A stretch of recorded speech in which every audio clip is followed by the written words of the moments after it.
नमस्ते भारत. आपण बघत आहात WH न्यूज. मी विजय खवसे.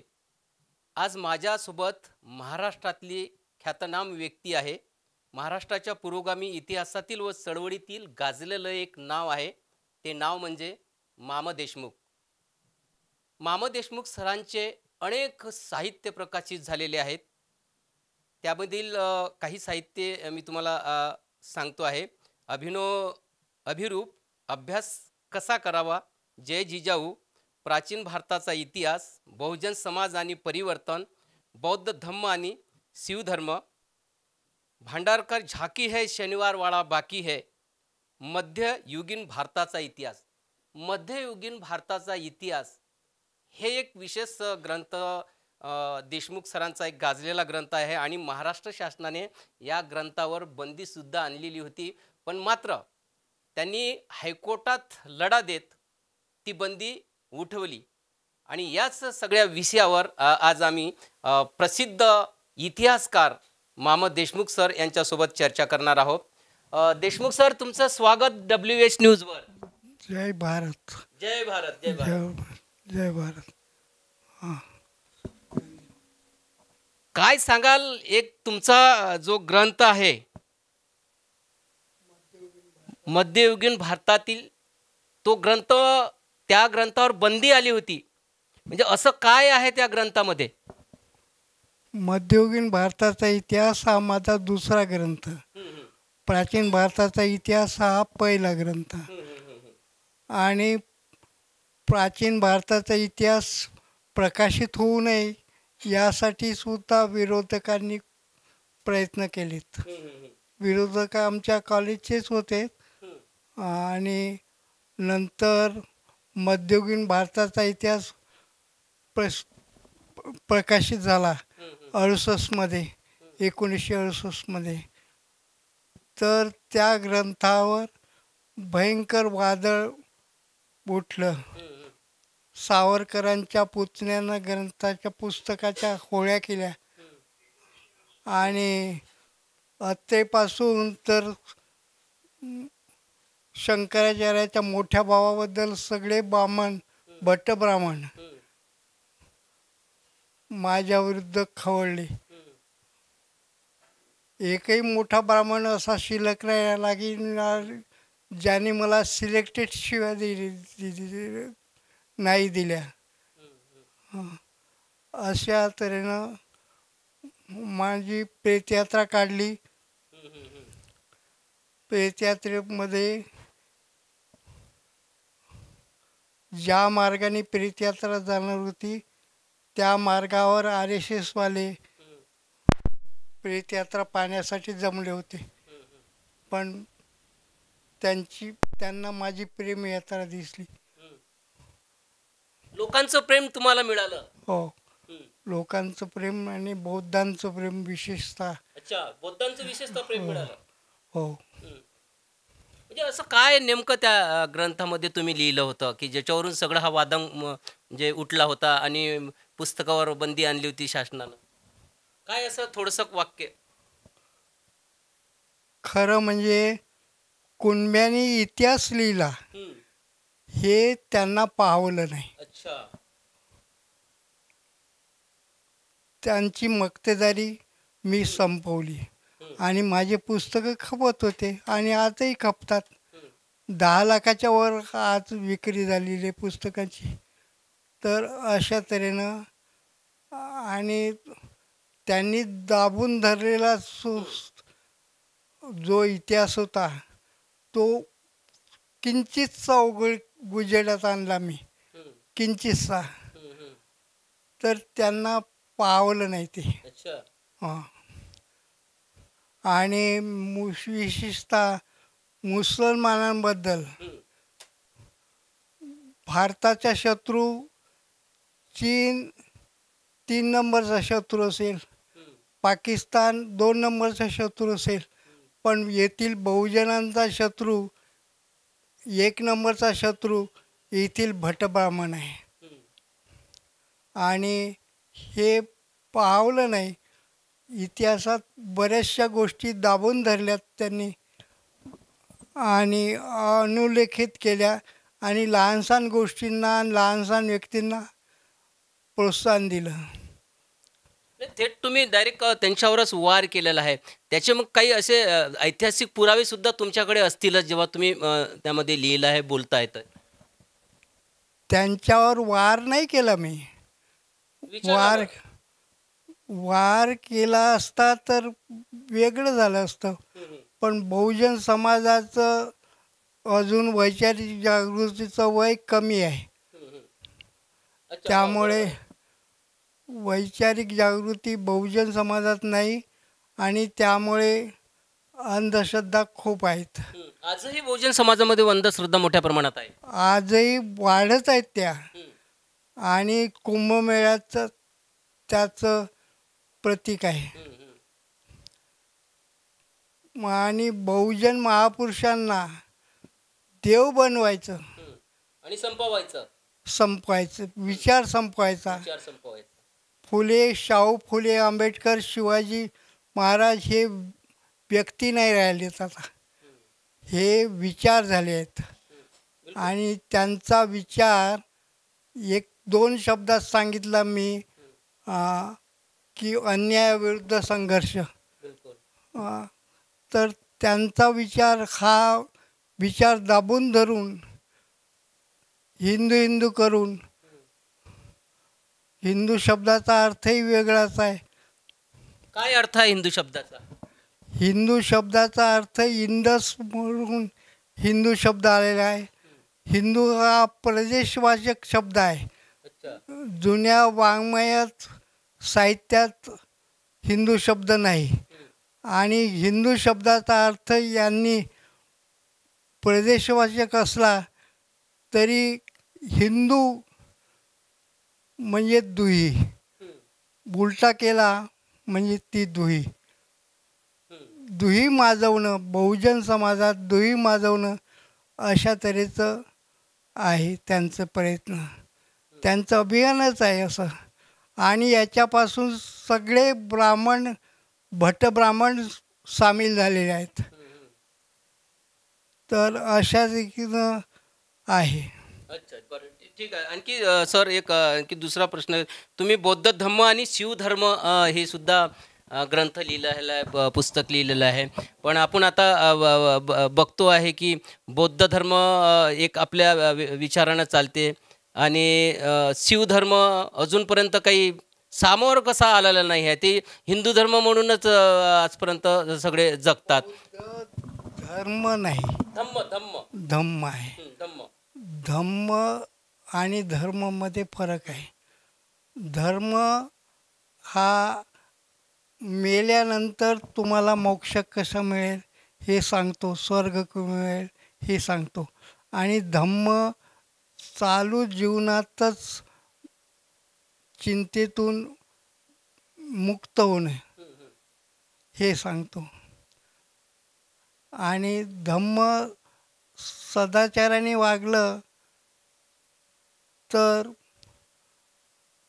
दुःखातून मुक्त होईल असं सांगतो. तर धर्म सदाचाराने वागलं तर पुण्य प्राप्त होईल आणि स्वर्ग मिळेल अशा तऱ्हेचं सांगतो.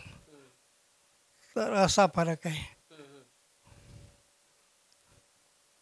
पण अजूनपर्यंत जे आहे बौद्ध धम्माचा स्वीकार म्हणजे केला नाही, म्हणजे आपल्या भारतातल्या लोकांनी ज्या प्रमाणात करायला पाहिजे.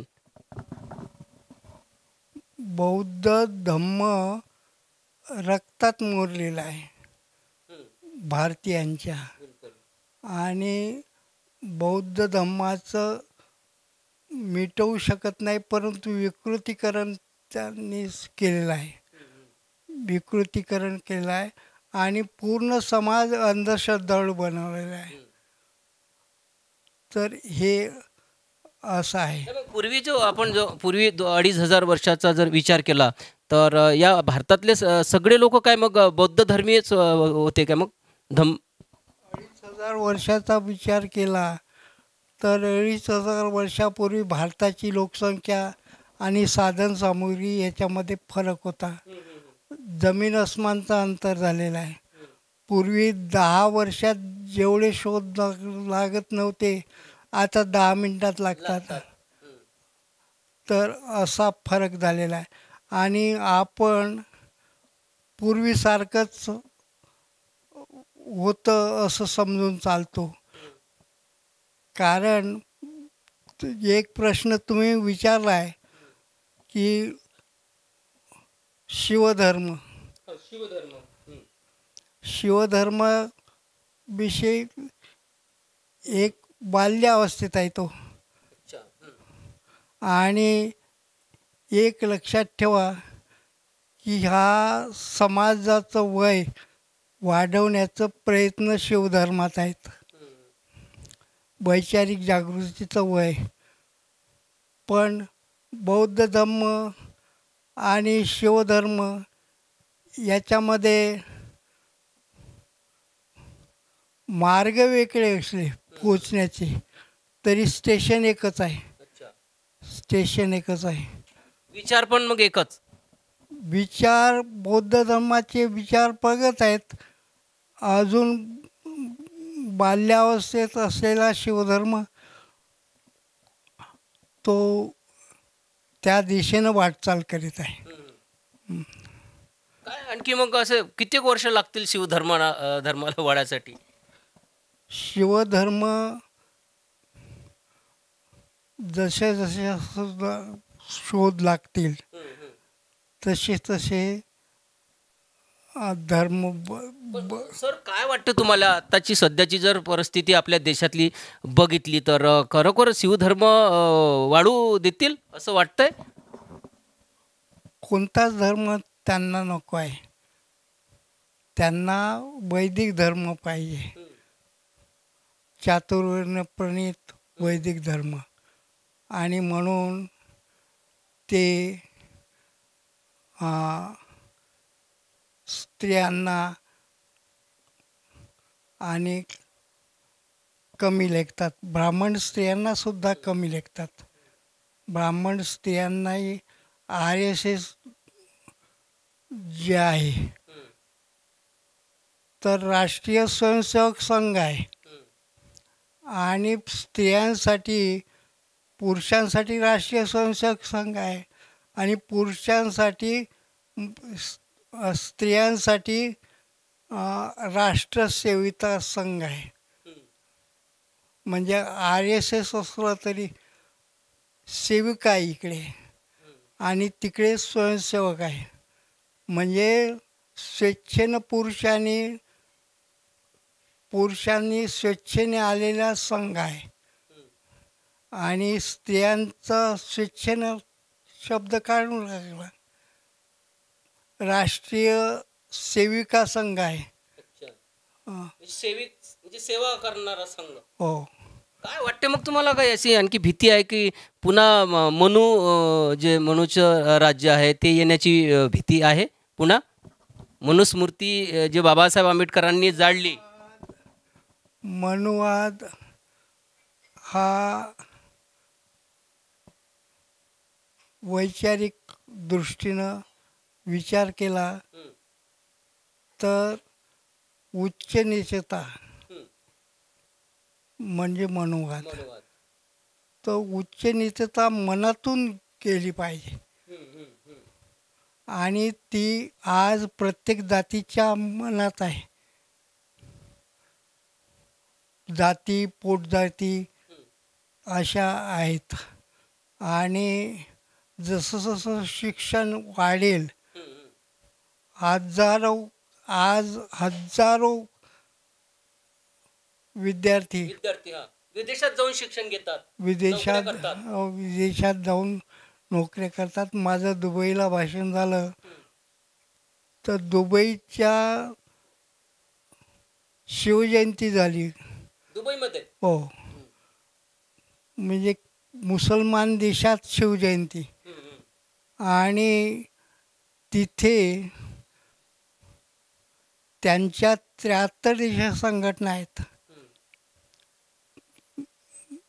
बहुजन सगळ्या जातीतले विद्यार्थी होते हं, हं. आणि शिक्षण घेत आहेत आणि नोकऱ्या करत आहेत. हं, हं. हजारो कमावत आहेत. आणि दुसरी शिवजयंती एक ख्रिश्चन देशात झाली, अच्छा. लंडनमध्ये. लंडनमध्ये इंग्लंडच्या उत्तरेला रिसेस्टर आहे, तिथं मला बोलावलं. म्हटलं मी येऊ शकत नाही. म्हणे ऑनलाईन द्या. ऑनलाईन 10 मिनिट दिले. अच्छा. 10 मिनिटाचं भाषण त्यांनी 10,000 रुपये पाठवले. तर अशा तऱ्हेनं ख्रिश्चन देशात आणि मुस्लिम देशात शिवजयंती होणं मोठी गोष्ट आहे. शिवजयंती झाली. बाबासाहेबांची जयंती तर जगभर जगभर होते. साजरी होते. आणि एक वैशिष्ट्य आहे की ख्रिश्चन देशांनी आणि मुस्लिम देशांनी जर इंजिनियर डॉक्टरला नोकऱ्या दिल्या नसत्या भारतातील, तर भारतातील इंजिनियर डॉक्टर्सलाही आत्महत्या कराव्या लागल्या शेतकऱ्यासारख्या. कारण भारतामध्येही सर्वोच्चपदी सगळ्या खात्यामध्ये सर्वोच्चपदी भटब्राह्मण बसलेला आहे. राहुल गांधीने मागे सांगितलं कोल्हापूरच्या भाषणात की 100 लोक हे सरकार चालवतात. 100 लोकांमध्ये 10 लोक बहुजन आरक्षित क्षेत्रातील असतील, 90 लोक तेच आहेत. आणि स्पष्ट करण्याचं गरज नाही याच्यात. पण ते शिकले आहे म्हणून त्यांना त्या पदाच्या लायक लोक मिळाले नाहीत या नावाखाली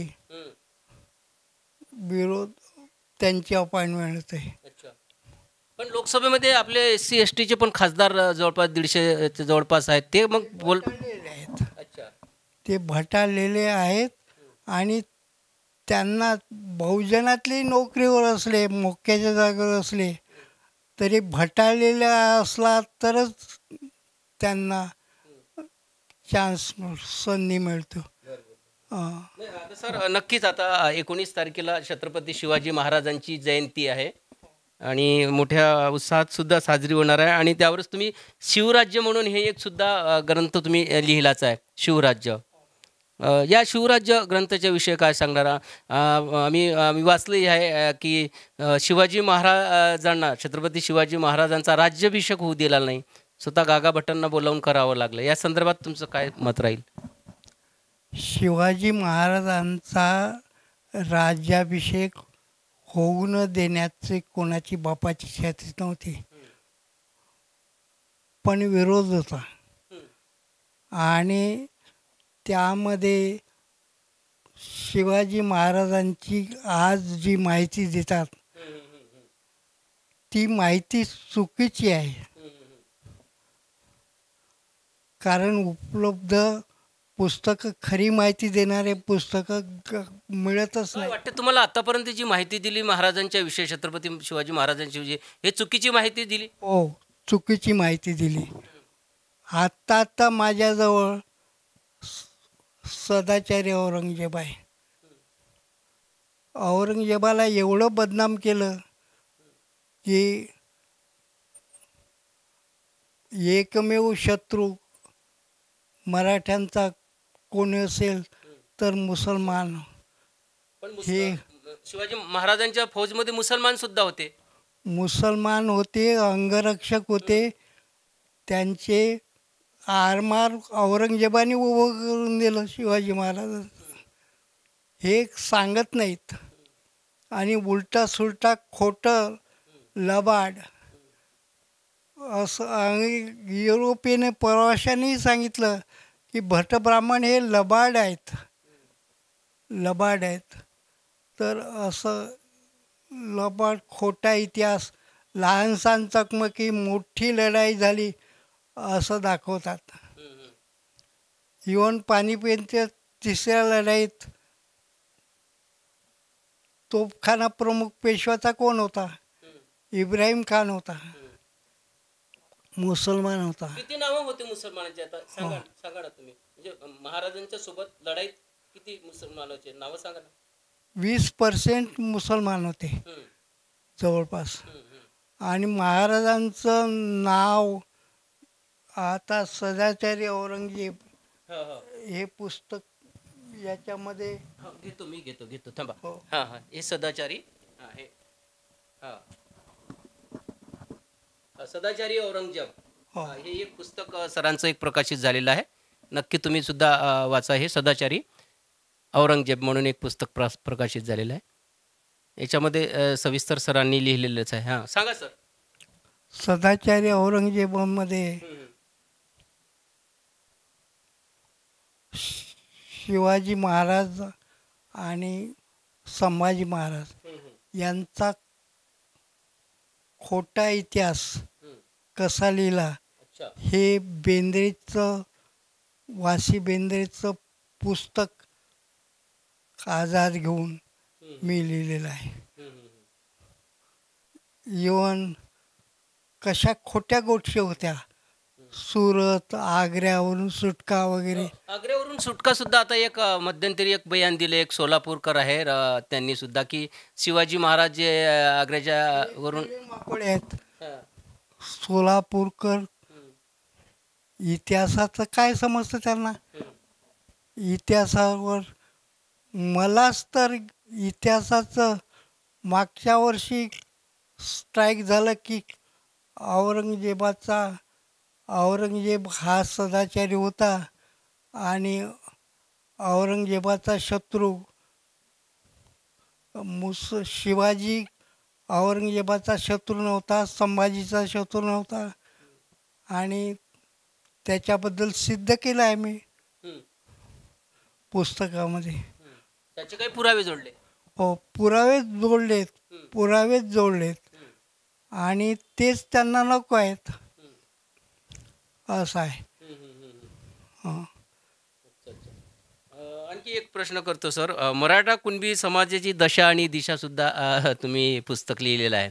मराठा आता सध्या काय स्थिती आहे? आता मराठा समाजाचं खूप मोठं असं आंदोलन सुद्धा झालं आहे आरक्षणा संदर्भात. ह्या दिशा आणि दशा तुम्ही लिहिलेलं आहे. सध्या काय स्थिती आहे आपल्या या मराठा समाजाची? मराठा राजानेच हे आरक्षण सुरू केलं, शाहू महाराजांनी. बरोबर. आणि त्यांनाच तुम्ही विरोध करता. मी कुणबी आहे आणि मला आरक्षणाचा फायदाही झाला नाही. पण याचा अर्थ असा नाही की मराठ्यांची स्थिती सुधारली. पण मराठ्यातले श्रीमंत जे आहेत, जे वतनदार आहेत, त्यांनीच हे होऊ दिलं नाही. अच्छा.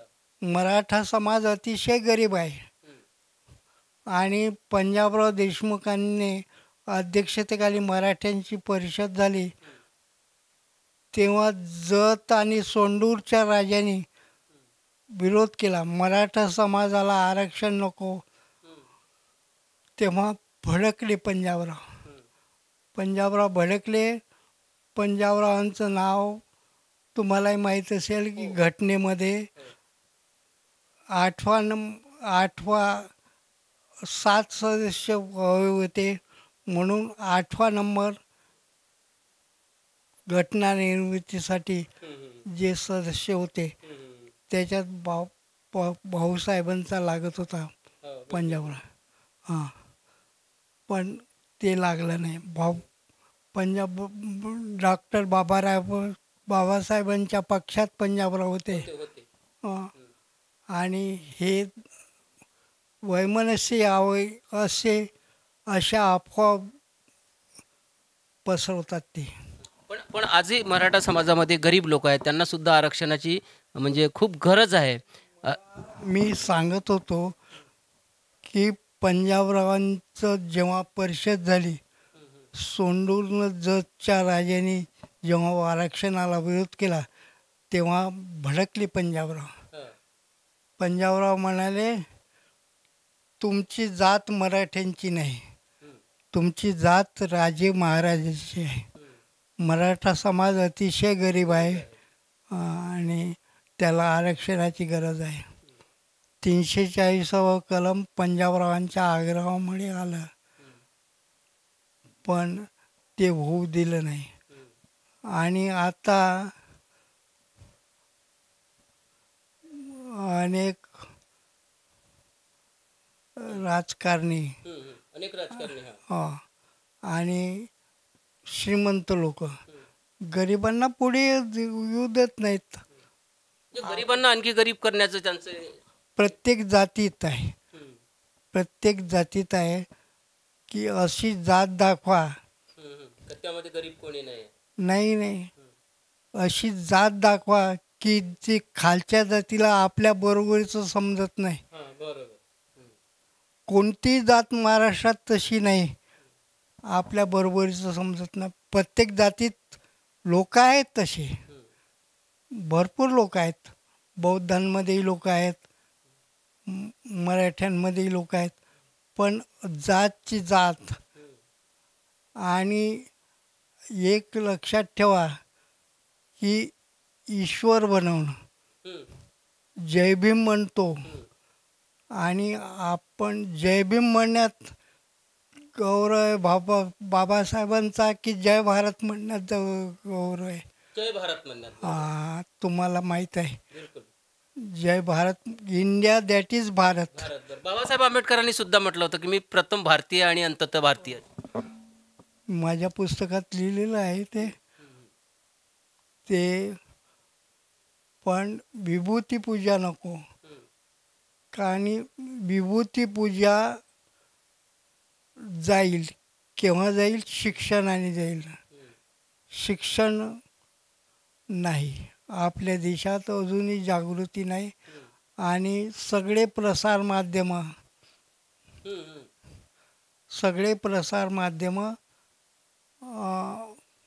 मनुवादी भट्टब्राह्मण नाराज होणार नाही असं लिहित नाहीत. असं पुस्तक प्रसिद्ध होत नाही. मी खूप ब्राह्मणाविरुद्ध लिहिलं. सर, तुम्ही अनेक तुमचे 27-28 पुस्तकं प्रकाशित झाले. अनेक वर्षापासून तुम्ही म्हणजे त्यांच्या विरोधातच लिहिता, म्हणजे विचाराच्या विरोधात लिहिता. भीती नाही वाटत तुम्हाला कधी? आम्ही बघतो आहे गोविंद पानसरे यांची हत्या झाली, दाभोळकरांची हत्या झाली. तुम्हाला भीती नाही वाटत? मरणाला भीती वाटणं, प्रत्येक माणूस घाबरतो. पण माझ्या घरावर पाटी दिसते का तुम्हाला? माझ्या घरावर नावाची पाटी नाही. रोज 50 वर्षात मी खुनाच्या धमकीत आहे. म्हणजे अशा आल्या आहे तुम्हाला धमक्या? अनेक तुकडे तुकडे करून टाकू वगैरे वगैरे. पानसरे अनेक फोन आलेत मला की आता तुमचाच नंबर आहे. तुम्ही मग पोलिसात वगैरे तक्रारी नाही केल्या? पोलीस काय करणार? पोलिसात उलट त्यांचेच लोक असतात. त्यांचे लोक नसतात, ते बाहेर असतात. त्यांचं पोस्टिंग बाहेर असतं. त्यांना मिळालेले लोक असतात तेच, तुमच्या जातीचे असो की आमच्या जातीचे असो, त्यांची मर्जी सांभाळणारे हे वर जातात. अजूनही मला नागपूर विद्यापीठाचं पेपर तपासणार नाही आला अजूनपर्यंत. म्हणजे थोडं तुमचं लिखाण आहे. मी इंटरव्ह्यू घेतले सिनियर कॉलेजच्या लोकांचे. मी पब्लिक सर्व्हिस कमिशनचा सेटर होतो, पण नागपूर विद्यापीठाचं मला आलं नाही.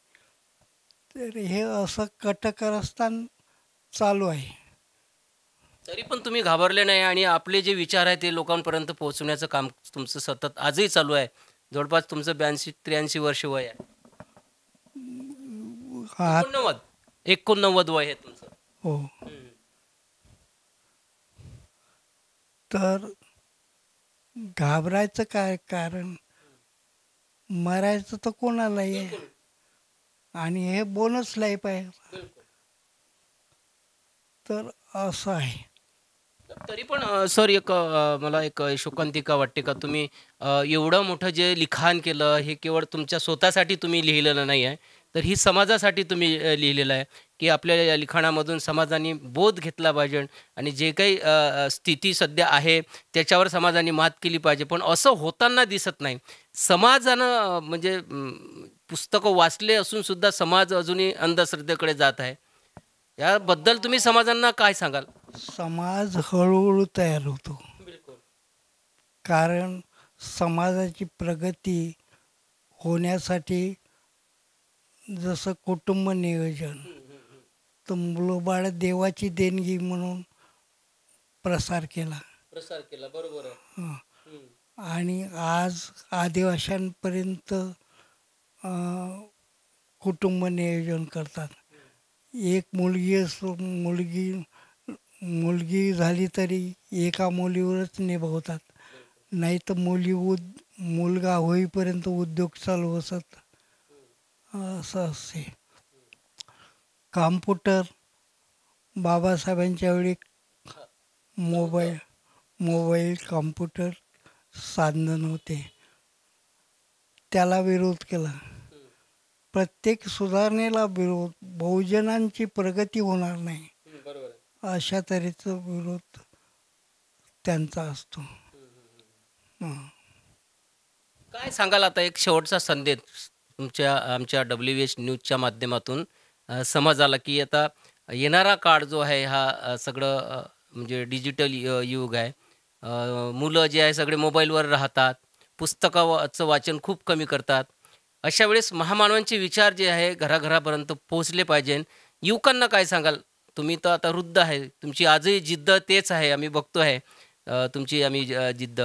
पण आपला समाज आहे म्हणजे बहुजन समाज या समाजाने काय करायला पाहिजे? या संदर्भात तुम्ही समाजाला काय सांगणार? शिक्षण घेतलं पाहिजे बिलकुल. समाजाने आणि इंग्रजीत शिक्षण घेऊन सेटल झालं पाहिजे. आणि मग परिवर्तनाचे विचार चिंतन त्याच्यावर करून आवश्यक आहे. का आपले विचार प्रतिगामी आहेत की पुरोगामी आहेत हे कधी-कधी प्रतिगामी विचारच पुरोगामी लोक मांडतात. सत्यनारायण जसं सत्यनारायण बहुजनांच्या हाताने करावा हा प्रतिगामीच विचार आहे. सत्यनारायण कशाला पाहिजे? तर असे विचार चुकीच्या माध्यमातून जसं एक आंधळा होता, नेहमी गोष्ट सांगतो. त्याची बायकोही आंधळी होती. ती स्वयंपाक करताना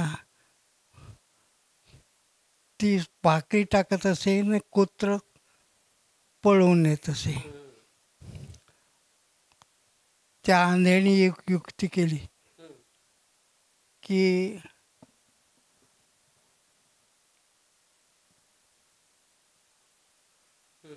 की तो काठी घेऊन दरवाज्यात बसल्यावरच ती भाकरी टाकत असे. त्यांना मुलगा झाला. तो मुलगा आंधळा नव्हता. त्याचं लग्न झालं. लग्न झाल्यावर जेव्हा त्याची बायको स्वयंपाक करायला लागली तेव्हा तो म्हणतो बायकोला, थांब थांब मी काठी आणतो. ती घाबरली. मला मारतं काय काय असं वाटलं. नाही आणि काठी आणली आणि तो दरवाज्यात बसला. आता म्हणे भाकरी टाक. हे काय म्हणे तुम्ही भाकरी? ही आपल्या घराण्याची परंपरा आहे म्हणे. आपल्या घराण्याची परंपरा आहे म्हणे. तो आंधळा डोळसपणे वाहत होता. त्याचा मुलगा अंधश्रद्धाळू होता.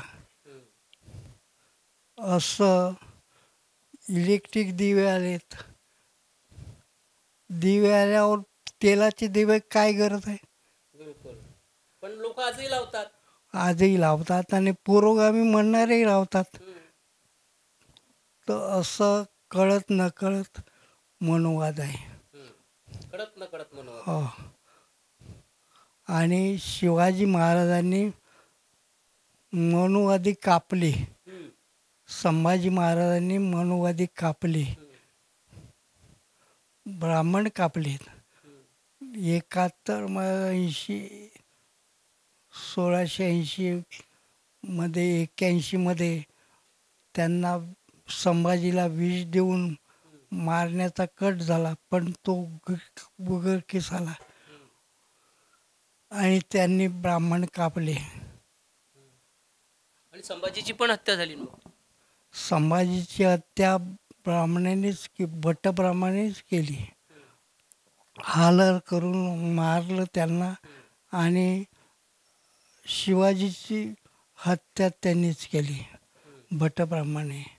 हे पुस्तकात पुराव्यानिशी मांडलेलं आहे मी. अच्छा, तुमच्या कुठल्या पुस्तकात आहे? हे सदाचार्य औरंगजेब. अच्छा, सदाचार औरंगजेब मधली. हो. अच्छा. असं. आणि शिवाजीला एवढं समजत होतं की औरंगजेब आपला शत्रू आहे, तर मुलाबाळांसह जाऊ नये. पण तो मुलगाही घेऊन गेला, कारण औरंगजेब आपल्याला मारणार नाही ही खात्री होती. आपला मित्र आहे असं, पण ते दाखवलं नाही. आणि संभाजी राजांचे तुझं तुकडे तुकडे ते कोणी शिवले होते मग, आणि समाधी कोणी दिली? संभाजी राजाला यांनीच मारलं. औरंगजेबाला जिवंत संभाजी पाहिजे होता आणि संभाजीला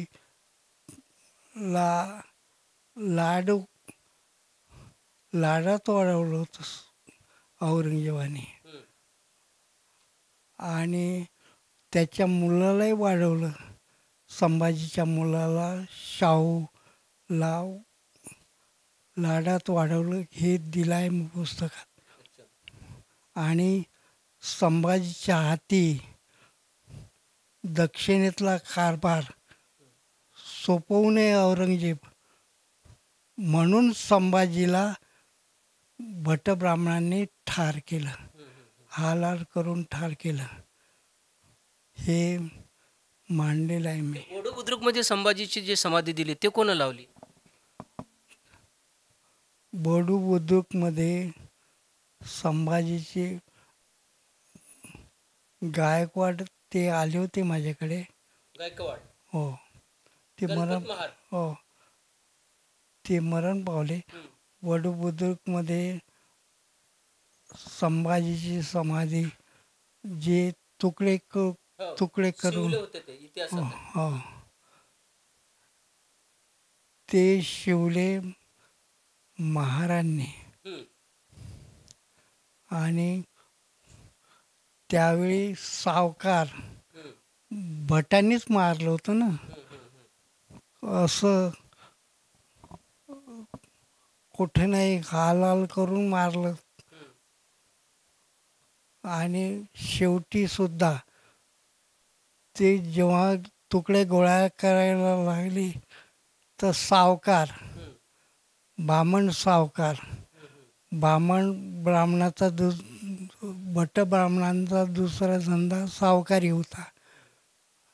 आता भट्ट ब्राह्मण सावकारांनी विरोध केला, पण त्या विरोधाला न जुमानता त्यांनी शिवले आणि मंदिर बांधलं लहानसं.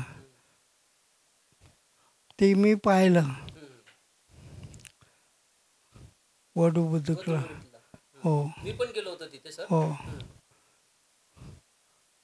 तर असं आहे. आणि महारांचे पराक्रम, अनेक किल्ल्यांचे प्रमुख महार होते. अच्छा. हो. पण तो इतिहास कोण लिहिणार आहे असा. आताही आपल्याला छोटीशी भट्ट ब्राह्मणाची छोटीशी सभा असली तरी तेवढं मोठं प्रसिद्धी देतात. प्रसिद्धी देतात. हां. पण बरोबर आहे. पण आता हे सगळं सोशल मीडियाचा जमाना आला तर सगळे विचार पोहोचू राहिले लोकांपर्यंत. जसे जसे शोध लागतील त्या जुन्या सुधारणा कालबाह्य होतील. कालबाह्य हा शब्द मी माझ्या सुरुवातीलाच सदाचार्यामध्ये टाकलेला आहे. आणि जसं चंद्रमुखी चंद्रासारखा चेहरा वगैरे चौदवीचा चांद वगैरे आता साहित्यात वावरत नाहीत, कारण ते कालबाह्य झाले आहेत. जसे जसे शोध लागतील जसं आगगाडी सुरू झाली, आगगाडीत अस्पृश्यांचा अलग डबा नव्हता. नाही, ते तर इंग्रजांनी चालू केली ना. इंग्रजांनी चालू केली. आगगाडीचा शोध लागला तर बसायचं नसेल अस्पृश्याबरोबर तर पायी या, म्हणून झक मारून बसावं लागलं. असं आहे. असे शोध लागतील. आणि जसं जसं बहुजन समाज एज्युकेटेड होईल तसं तसं वैचारिक त्याचं वय वाढेल. आणि बहुजनांना पण एक लक्षात ठेवा की देव बनवण्याचं कारस्थान शिवाजीलाही देव बनवून विचार संपवायचे, विकृत करायचे असं होतं. बाबासाहेबांनाही देव बनवण्याचे प्रयत्न सुरू आहेत. आणि आम्हाला बरं वाटेल, बामन सत्यनारायण करतो बाबासाहेबांसमोर तर काय बौद्धांना बरं वाटेल, बरं वाटू शकतं. पण बौद्ध समाजामध्ये विचारवंत पुष्कळ झाले तर पण उथळपणा विचाराचं आत्मचिंतन करणं आवश्यक आहे. आणि त्यामध्ये असे बौद्ध विचारवंत खूप आहेत आणि समर्पित कार्यकर्ते आहेत बौद्धांमध्ये. आणि फरक असा आहे की बौद्ध समाज हा पुस्तक विकत घेऊन वाचतो, संग्रह करतो. बामण समाज हा पुस्तक लायब्ररीतून आणतो आणि परत करतो, संग्रह करत नाही. हा फरक आहे बौद्धांमध्ये. तर ते येणार आहे. बाकी समाज मग वाचत नाही का, मग पुस्तकं घेत नाही का? जसं मराठा झाले, बहुजनामधले अनेक ओबीसी जातीमधले हे वाचन करत नाही का?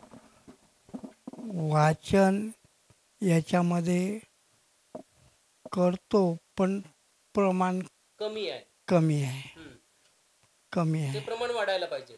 हो, वाढायला पाहिजे. आणि प्रस्थापितांची पकड बाकीच्या समाजांवर जास्त आहे. आणि त्यामुळे प्रस्थापित लोकही जास्त प्रमाणात असल्यामुळे प्रस्थापितांचा गुण असा आहे की त्याच्या मागे मागे धावाल तो साथ देतो, आणि त्याच्या पुढे जातो म्हटलं तो लाथ देतो, पुढे जाऊ देत नाही. हो, असं प्रत्येक जातीत आहे.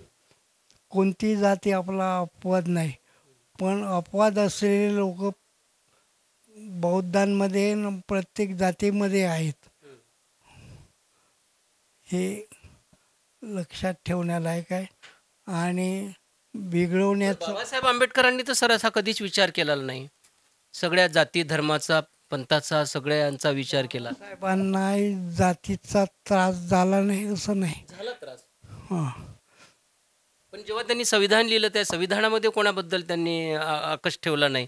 सर्वांसाठी सगळे समान अधिकार ठेवले. मानवतेचे शिल्पकार होते ते बाबासाहेब. मानवता अन्याय तिथे बाबासाहेब असं होतं. आणि म्हणूनच मंत्रिमंडळात नेहरूंच्या मागे उभे होते बाबासाहेब. पण आज बाबासाहेबांची जगभर जयंती जगभर साजरी होते. नेहरूची तितकी होत नाही. तर हा फरक आहे. पण बाबासाहेबांनी पराभूत झालं म्हणून मुवमेंट सोडली नाही. समाजासाठी लढले ते. समाजासाठी लढले आणि शेवटपर्यंत यशस्वी झालेत. म्हणून बाबासाहेबांचं महत्त्व अजूनही बहुजनांना कळलं नाही असं आहे. तर नक्कीच मित्रांनो, हे होते महाराष्ट्राच्या पुरोगामी इतिहासातील चळवळीत गाजलेलं नाव म्हणजे मामद देशमुख. अनेक त्यांनी पुस्तकं लिहिलेली आहे आणि पुस्तकं गाजलेसुद्धा आहे त्यांची. आणि बहुजन समाजाला एक चांगले विचार देण्याचा त्यांनी मार्ग शोधला, चांगले विचार दिले. आणि छत्रपती शिवाजी महाराजांचा खरा इतिहास जे आहे त्यांनी लिहिलेला आहे. ते आजच्या युवा पिढीने वाचण्याची सुद्धा खूप गरज आहे. जवळपास आजचे मुलं जे आहे ते पुस्तकी ज्ञान घेत नाही. पण नक्कीच मामा देशमुख सरांनी लिहिलेले जेवढेही पुस्तकं असतील तेवढे पुस्तकं वाचले पाहिजे. सर, तुम्ही एवढे पुस्तकं लिहिले, पण आम्ही बघतो आहे की तुम्ही एकाही पुस्तकाचं अजून प्रकाशन केलं नाही. म्हणजे नेमकं का बरं असं? नाही तर भरपूर आजकालचे कवी असो, साहित्यिक असो, पुस्तकं लिहिले तर मोठ्या मोठ्या लोकांना बोलावून प्रकाशन करतात. पुस्तकं लिहिली आहेत तरी 10%च सत्य उजेडात आणू शकलो. 100% सत्य वेगळं आहे. 100% सत्य पचवणारा समाज अजून बहुजन समाजात निर्माण व्हायचा आहे. तो झाला पाहिजे. झाला पाहिजे. आणि सत्य तुम्ही प्रश्न होता प्रकाशन समारंभ केले नाही. सदाचारी औरंगजेब लिहिताना किंवा कोणतेही पुस्तक लिहिताना बंदी घालावी किंवा ते विचार नष्ट करावेत असा प्रयत्न होऊ नये म्हणून गुपचूप विकतो मी. पहिली आवृत्ती 2-4 आवृत्त्या गुपचूप विकतो. आणि अशा तऱ्हेनं मग बोंबलत बसा. प्रकाशित झाल्यावर आणि लोकांमध्ये आल्यावर मग बोंबलत हो, लोक ग्रंथ प्रकाशित होण्यावर आणि उद्देश पण तोच असतो की लोकांपर्यंत पोहोचला पाहिजे. गाजावाजा करून काही अर्थ नाही. प्रकाशित होण्यापूर्वीच ग्रंथाचा गाजावाजा करतात लोक. कारण माझ्यात इतरात फरक असा आहे की लेखक ग्रंथ लिहितो पण त्याला प्रकाशक पाहिजे असतो. प्रकाशक पाहिजे, बरोबर. प्रकाशक पाहिजे. प्रकाशनासाठी एक चांगले नेते सुद्धा पाहिजे. हो. आणि प्रकाशक म्हणतो की तुम्ही एवढे प्रकार विचारले तर ग्रंथ जप्त झाला तर माझं नुकसान होईल, आर्थिक नुकसान. म्हणून तो म्हणतो याला लेखक व्हायचं असतं, म्हणतो मुरड घालतो. आणि विचारांना मुरड घातलेले ग्रंथ आपल्याजवळ आहेत. आपल्याजवळ माझं तसं नाही. मीच लिहितो, आणि मीच छापतो, मीच विकतो. घरच्या घरूनच माझे 10 लाख या बिल्डिंगच्या वर ढेग होईल असे एवढे ग्रंथ गेले आहेत. एवढे असं आहे. नक्कीच एक म्हणच आहे की ज्याच्या घरी नाही पुस्तकाचे कपाट त्यांचे घर केव्हाही होईल सपाट. तर नक्कीच मित्रांनो, पुस्तकाचं वाचन करणं फार गरजेचं आहे आणि पुस्तकं तुम्ही वाचले पाहिजे. आणि विशेष करून खरा इतिहास जर समजून घ्यायचा असेल ना, तर मामा देशमुख सरांचे पुस्तकं नक्की वाचले पाहिजे. क्रांतिकारी पुस्तक आहे, समाजाला दिशा देणारे पुस्तक आहेत. तर असे अनेक पुस्तकं त्यांनी प्रकाशित केलेली आहेत. आपण बघू शकता 89व्याही वर्षी त्यांची जिद्द तेवढीच आहे. समाजाप्रती, समाजात एक चांगले विचार गेले पाहिजे, त्यांच्याप्रती त्यांचे विचार तेवढेच आजही हे आहे. आणि त्यांनी संदेश एकच दिला की शिका. शिक्षणाशिवाय पर्याय नाही, म्हणजे शिकाल तरच तुम्ही टिकाल. तर नक्कीच मित्रांनो, हे माझ्यासोबत होते महाराष्ट्रातील एक ख्यातनाम इतिहासकार जे आहे मामा देशमुख सर. तुमचं अभिनंदन आणि तुम्हाला माझ्या WH न्यूजकडून शुभेच्छा सुद्धा, आणि तुम्ही मुलाखत दिली याबद्दल धन्यवाद. धन्यवाद. आभारी आहे. तर निश्चितच हा व्हिडिओ तुम्हाला कसा वाटला कमेंट बॉक्समध्ये अवश्य तुम्ही आपल्या कमेंट लिहा. आणि मामा देशमुख सरांचे पुस्तकं नक्कीच वाचा आणि WH न्यूजला लाईक आणि सबस्क्राईब करण्यास विसरू नका. धन्यवाद. नमस्कार.